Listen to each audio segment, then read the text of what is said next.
Ahoj, tady Klára, jsem u dnešního videa. Dneska bych vám chtěla něco říct. Rozhodla jsem se, že udělám videjko a pokud se vám bude líbit, tak mi napište do komentářů, jestli chcete pokračování. Kdo z vás máte kočku, tak se vám to asi bude zřejmě hodit, protože se tohle video jmenuje Jak na kočku.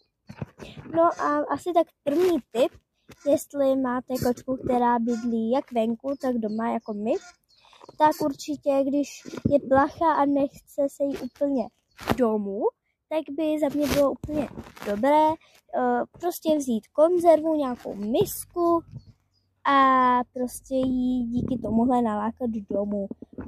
Nedávejte tam tu konzervu dřív, než nepřijde ke dveřím a vy vlastně ukážete, že tu konzervu tam dáváte a pak ona vlastně přijde a vy ji vlastně můžete chytnout a zavřít za ní dveře.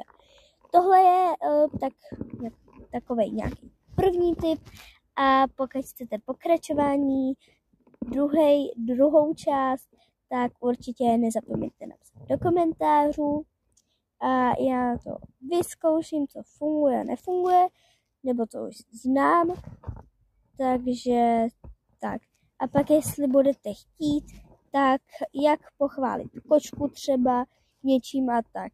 A určitě, co bych nedělala na kočky, řvát na ně a mlátit je.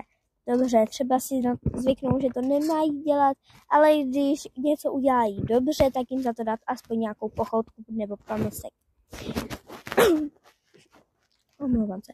A to by bylo všechno a tahle kotička na té obrazovce, to je moje koťátko. Takže zatím ahoj a těším se na vás příště. Pa, pa.